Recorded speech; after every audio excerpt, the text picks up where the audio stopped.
पढ़ना अधूरा शब्द है। पढ़ने के साथ ज़रूरी है समझना।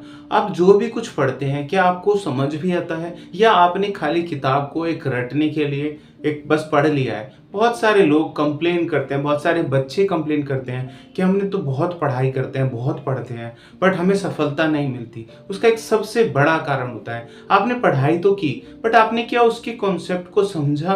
क्या किताब जो कहना चाह रही है, क्या आपने उसको समझा? हमारी फिलोसॉफी में बहुत सारी बातें समझाने के लिए कहानियों के रूप में समझाई गई है। उसी के तौर पे मैं आपको एक कहानी सुनाना चाहूँगा। ये कहानी है अकबर और बीरबल की। बीरबल जब सबसे पहले बार राजा के दरबार में आता है तो और मंत्रियों को बड़ा अजीब लगता है कि ऐसे ही एक आम आदमी को क्यों राजा अपने दरबार में जगह दे रहा है। तो इसका विरोध करते हुए एक मौलवी साहब खड़े होते हैं, बोलते हैं राजा ये तो सही तरीका नहीं है, किसी को भी ऐसे ही आप राज्य दरबार का सदस्य या मंत्री बनाना चाहते हैं। तो राजा ने पूछा तो आप ही बताइए मौलवी साहब कि क्या ऐसा कोई साधन है जिससे हम इसको अपना राज्य का राज दरबार का मंत्री बना सके? कह रहे हाँ, एक उपाय है, अगर ये मेरे सवाल का जवाब दे दे तो इस राज्य सभा का मंत्री बन सकता है या राज्य सभा में या राज दरबार में अपनी जगह बना सकता है।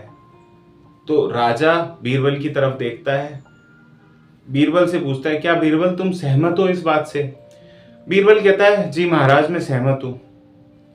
मौलवी साहब उससे प्रश्न पूछते हैं कि क्या तुम बता सकते हो मेरे मन में क्या चल रहा है? बीरबल बोलता है कि हाँ मैं बता सकता हूँ आपको इस समय आपके मन में क्या चल रहा है। आप चाहते हैं कि राजा अमर हो जाए और हमारे राजा का, बीरबल बोलते हैं राजा का जो साम्राज्य है वो पूरे विश्व में फैल जाए। यही सब बातें आपके मन में चल रही हैं।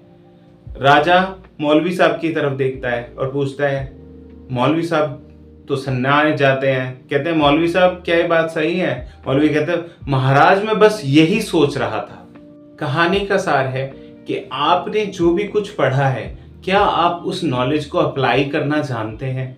अगर आपने खाली पढ़ा है, उसके कॉन्सेप्ट को नहीं समझा, आप में समझदारी नहीं जागी है, तो उस पढ़ाई का कोई फायदा नहीं होता। इसीलिए बहुत बार बहुत बड़ी बड़ी पीएचडी लिए हुए भी लोग बहुत कुछ अपनी लाइफ में कर नहीं पाते, क्योंकि उन्होंने खाली नंबर के लिए पढ़ाई करी है, उन्होंने उस नॉलेज को, उस ज्ञान को अपने जीवन में धारण नहीं करा। तो अगर आप जीवन में आगे बढ़ना चाहते हैं तो आप जो भी ज्ञान लेते हैं वो आपके जीवन में आना चाहिए, तभी वो फायदा करता है। जैसे एक बहुत बड़ा डॉक्टर, बहुत अच्छा डॉक्टर आपकी बीमारी का डायग्नोज करके आपको कोई दवाई देता है, बट आप ये तो कहते हैं मैंने बहुत बड़े बड़े डॉक्टर को दिखाया और उसकी जो बात है, उसकी जो उसने मेडिसिन दी है, अगर वो आप दवाई नहीं खाएंगे तो आपको दवाई खा के फायदा होगा, डॉक्टर को दिखा के फायदा नहीं होगा। इसी तरह से आपको पढ़ के तभी फायदा होगा जब आप उस ज्ञान को अपने जीवन में धारण करेंगे और जीवन में अप्लाई कर पाएंगे।